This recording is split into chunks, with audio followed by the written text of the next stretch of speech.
Well, good morning, West Ham fans. Morning, Russ on the West Ham Network. Hope you are all safe and well. Another week, and more importantly, it's the Budden birthday week.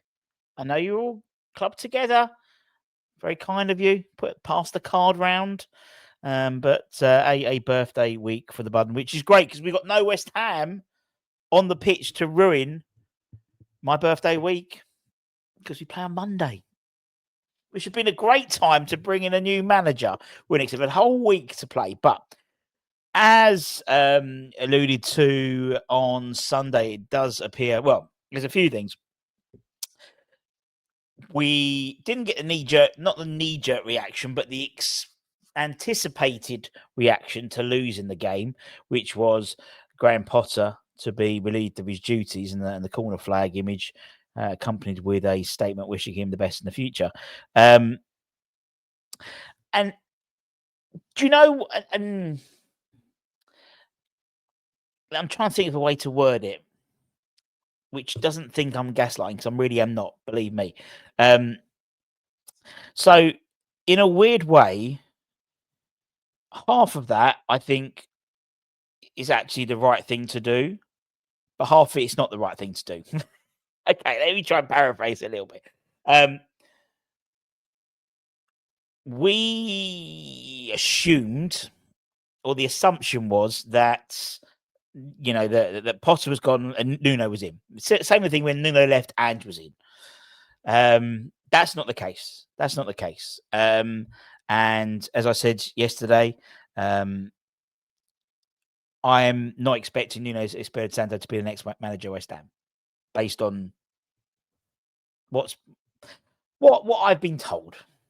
And if he does come in, then he's had us over the barrel in terms of money, because you know, it's obviously changed his perception in that he wasn't interested. He's not interested about the West Ham job. But then, as I was talking to Gary the other day, and he said, "Well, Potter was never interested in the West Ham job, you know, in terms of terms or conditions." I don't think it's money. I don't think money is the issue. I don't think it's not the right move for him, and I think it's probably not the right move for West Ham in the long term, to be honest. And it's one of the reasons why I wasn't necessarily Potter in, but I wasn't definitely Potter out, because in terms of the list of applicants, nothing really gets me horny, in all honesty, in terms of the ones which are high up in the betting. And, you know, so, you know, if we're looking at the betting odds, let me bring up this one. If you look at the betting odds, these are the top, was it 3, 6, randomly 22, 3, 4, 5, 6, 7, 8, 9, 10, 11. For some reason, I put 22. But anyway, the 22 names, top to bottom, and then obviously the second top to bottom as well in terms of the betting. Now, straight away, based on MO of this board, those are going to be the ones in grey are the ones who are currently in a job. So Nuno, 𝗟𝗛, they don't really get me horny. I mean, name that's not even on the list at the moment is Rafa Benitez, and I think if anything, that could, to me, that's the most likely in terms of previous. Then you look at that list; it's not including guys like, you know, I think Brendan Rodgers is one of those ones again, who's someone who Sullivan has always wanted to manage his clubs, whether Birmingham or West Ham. He's always wanted Brendan Rodgers, and he's always wanted Rafa Benitez. Obviously, Brendan's currently at Celtic. Although there's one name in there which I am does make me a little bit moist, and that's Leon Rosenior. If you see what he has done over in League R, it is extraordinary. Absolutely extraordinary what he's done over there, and in terms of the modern day manager, you know. But as I sort of said on Sunday morning, I don't think the way with our current regime, a modern manager works with what we've got upstairs. You know, as I said, the most successful managers under West Ham have been, under the last 15 years, for example, have been David Moyes and Sam Allardyce. Both are very old school managers. very old school, aren't they? They're things about technical directors, and they want to. They're it's a one man band. It's their say. The manager buys the players, the managers the negotiates the contracts. It all falls under the manager, and that's what Big Sam always did. That's what Moyes always did, and they managed to get a tune out of, buying the players, or I don't know how it all worked upstairs in terms of that type of thing, but they did seem to get a tune out of the managers, where maybe the more progressive managers, or the more modern day setup managers, so to speak, haven't worked at West Ham, and I don't think they will work at West Ham until there is some change in how the club is run. And that's my humble opinion. But when I look at those, there's not many which excite me. I think Carrick's had cut his teeth at Middlesbrough, but again, he's that sort of modern day manager. There, he hasn't set the world alight. Ēdin 𝗟𝗏, it turns out he was an interesting character. Didn't have a great, he got to obviously Champions League final. Obviously knows West Ham, and was heavily linked to the West Ham job. But if we're led to be believed, he turned that down. So it's not looking too healthy, is it? In all honesty. Hashtag welcome Deitch. But realistically, that's, and as I said, there's been a number of reports. I mean, someone like Jacob Steinberg, I always look at. He said that the likelihood is we're going to be getting Potter's getting his next 2 games, and the likelihood is a decision will be made in the international break. And I think that's right.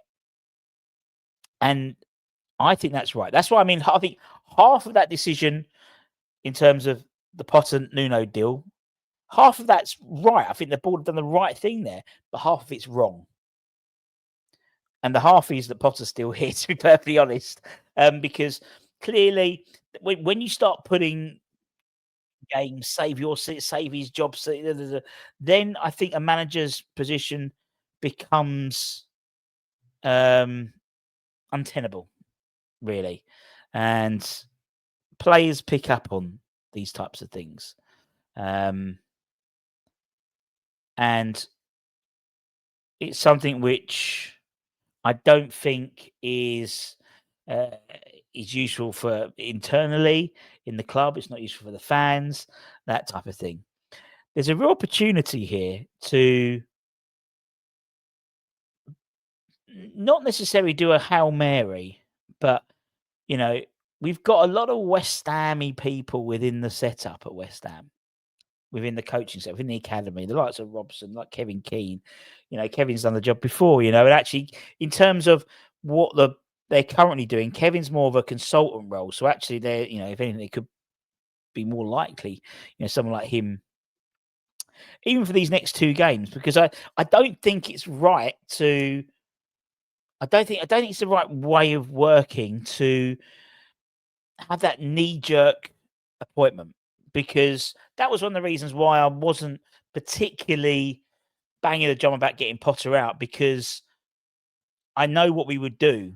We would panic and get a firefighter manager in, and then that sets us back another 2-3 years. So, if Nuno did want to have come to us, then we get him in, and then it's talking to lots of Forest fans and Wolves fans.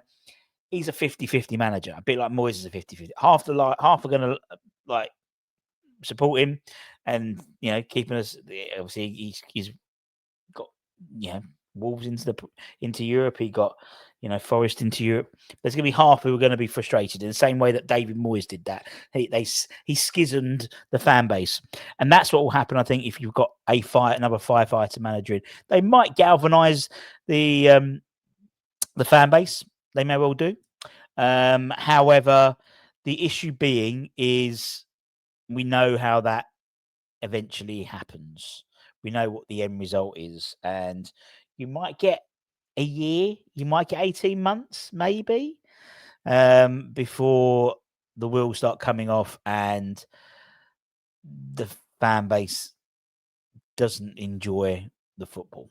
or the results don't happen, and therefore then we look at performances.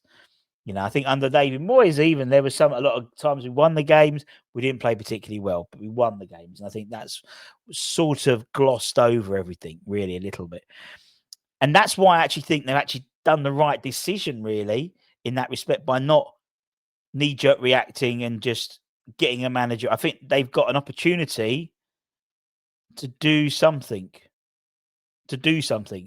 And on the backdrop of all the protests and the boycott Brentford game and stuff like that, there's an opportunity to not necessarily. If we hadn't had that stuff, if we hadn't had the petition and things like that, we may well have Nuno or Sean Dyche now. We might still have them in. Might still have them, but we'd have had them in today. But it's almost like that second guessing what's the best course. And it might be they come to a conclusion that actually Sean Dyche is the right man for the job. And I wouldn't necessarily be enamoured with that decision, but Sean would get my full support because he's the West Ham manager. Same as Potter still gets my full support, in that respect. I never would want to and lose a game to get him out. I always want West Ham to win. And I've never been that type of person. Some people, that's your prerogative. It's totally your decision what you want to do. That's not my style. Never has been. Never changing. Never flip flopping like that. That's not me. And there's others who do. That's your prerogative. But for me, I just think actually, I know we've got the 20 odd games beforehand, but it's still very early days in the Premier League. Now, granted, I know other teams are winning and picking up points. But if you get it right, we can get it right. Do I think we're going to get it right? Probably not. But there is a glimmer of hope that with the protests and stuff like that, it may well.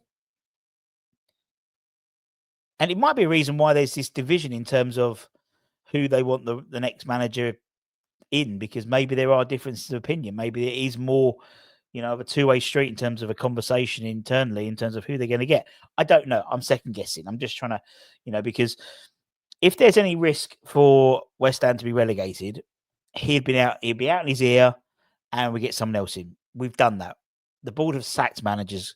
They've sacked quite a few managers, particularly considering the other, 100 years beforehand. But they have pulled the trigger. Sometimes a bit late, granted, but they have pulled the trigger.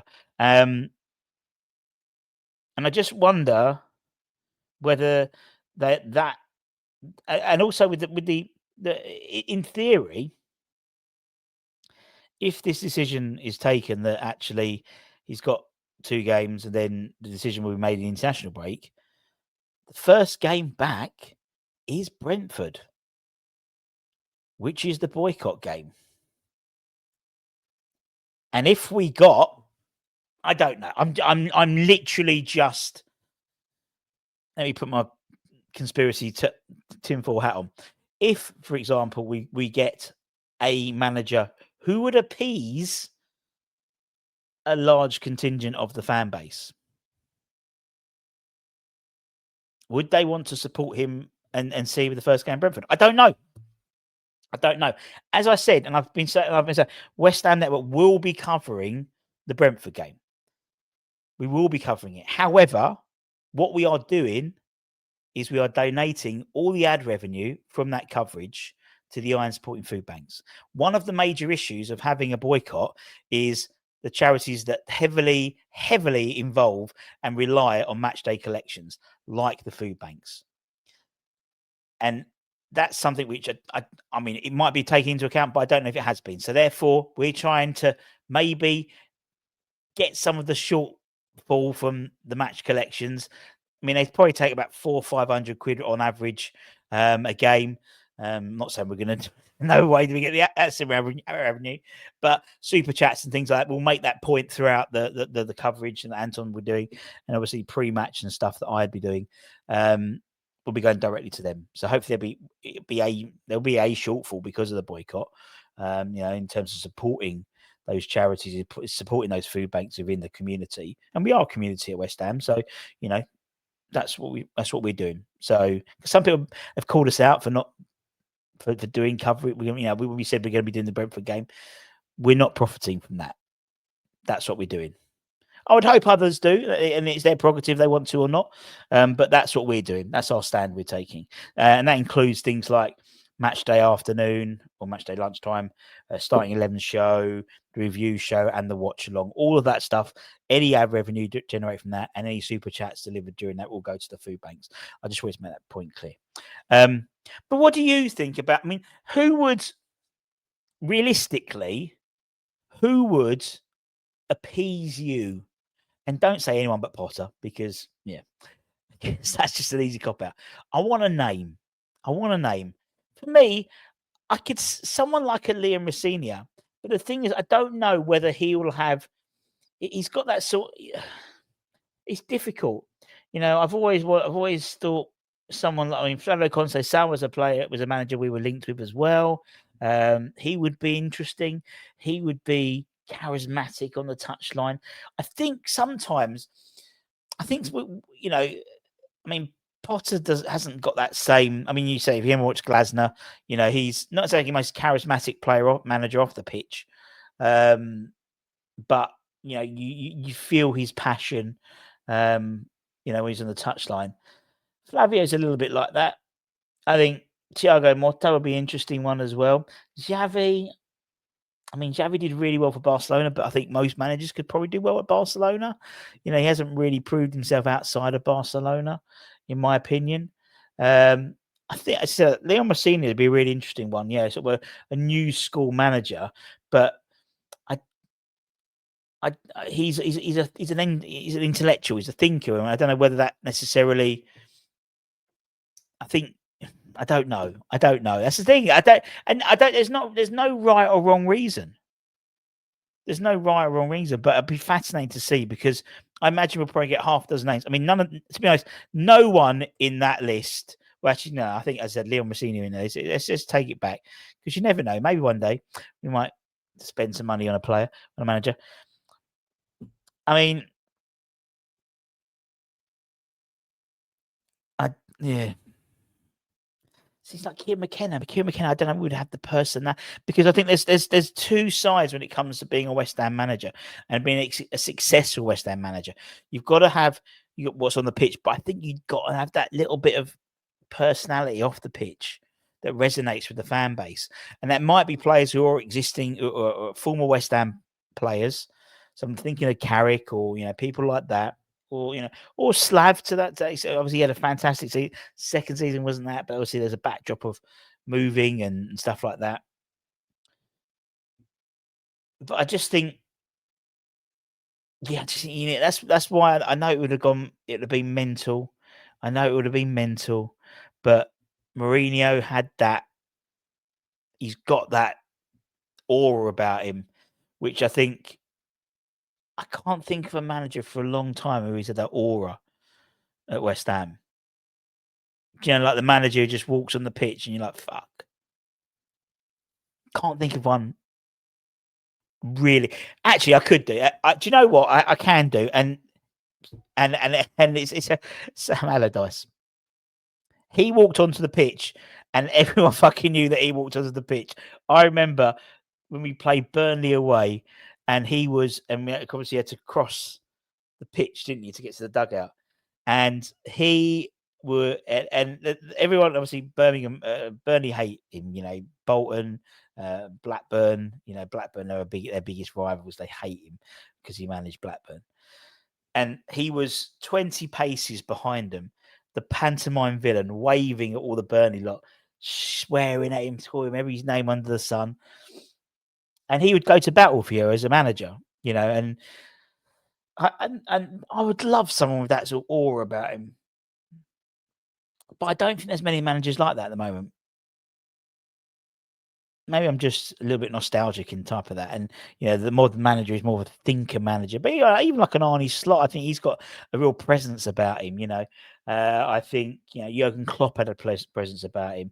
Pep Guardiola's got a presence about him, I'd love someone like that. But I think under the current regime, it doesn't marry with their ambitions, and I think that's always been the issue. We've got ambitions as a fan base. We obviously want to do this and do that and and I think whereas the ownership see it as a relatively as they want to have a stable business, and I think that's the issue. But anyway, regardless of that, who's your man? Let me know. Or woman. Why not? Look, I think the England women, she's brilliant. She's tactically astute. Why not? And obviously on that note, obviously want to pass on our sad condolences to Matt Beard's family. Obviously, former West Ham women's manager passed away yesterday. On that basis, as I said, we're our chat. If ever you're in a hole and you want someone to talk to, I've got an ear, and just drop us an email at westhamnetwork@gmail.com and we'll have a chat. You know what I mean? It's good to talk, as Bob Hoskins always used to say. Anyway, take care, stay safe, stay warm, stay humble. And if you want a picture of your dog wearing a West Ham shirt, go to premiersportsprints.co.uk. We'll be having a few of them. They're going to be sending us some stuff over, which we'll do for prizes and things like that as well.